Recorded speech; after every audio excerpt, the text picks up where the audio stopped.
ഈ വരുന്ന ക്രിസ്മസ് ദിനത്തിൽ സൂര്യ ടി.വി. ഒരുക്കുന്ന ചിത്രങ്ങൾ ഏതൊക്കെയെന്നാണ് എന്നൊരു വീഡിയോയിൽ നോക്കാൻ പോകുന്നത്.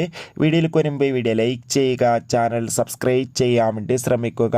ക്രിസ്മസ് ദിനത്തിൽ രാവിലെ 8 മണിക്ക് ബിജു മേനോൻ, അനശ്വര രാജൻ, അജു വർഗീസ് എന്നൊക്കെ പ്രധാന കഥാപാത്രങ്ങളെത്തിയ ആദ്യ രാത്രി എന്ന ചിത്രവും, രാവിലെ 11:30 പൃഥ്വിരാജ് നായകനെത്തിയ കടുവ എന്ന ചിത്രവും, ഉച്ചയ്ക്ക് 3 മണിക്ക് അല്ലു അർജുൻ, പൂജ എന്നൊക്കെ പ്രധാന കഥാപാത്രങ്ങളായെത്തിയ അങ്ങ് വൈകുണ്ഠപുരത്ത് എന്ന ചിത്രവുമായിരിക്കും സൂര്യ ടി.വിയുടെ സംപ്രേഷണം ചെയ്യുക. അത് കഴിഞ്ഞ് വൈകുന്നേരം 6:30 ബിജു മേനോൻ, വിനീത് ശ്രീനിവാസൻ, അപർണ ബാലമുരളി എന്നൊക്കെ പ്രധാന കഥാപാത്രങ്ങളായെത്തിയ തങ്കം എന്ന ചിത്രവും നമുക്ക് സൂര്യ ടി.വിയുടെ ആസ്വദിക്കാൻ വേണ്ടി സാധിക്കും. അതോടുകൂടി നാളെ ഡിസംബർ 22 ഞായറാഴ്ച വൈകുന്നേരം 6 മണിക്ക് ധനുഷ് നായകനെത്തിയ റായൻ എന്ന തമിഴ് ചിത്രവും നമുക്ക് സൂര്യ ടി.വിയുടെ ആസ്വദിക്കാൻ വേണ്ടി സാധിക്കും.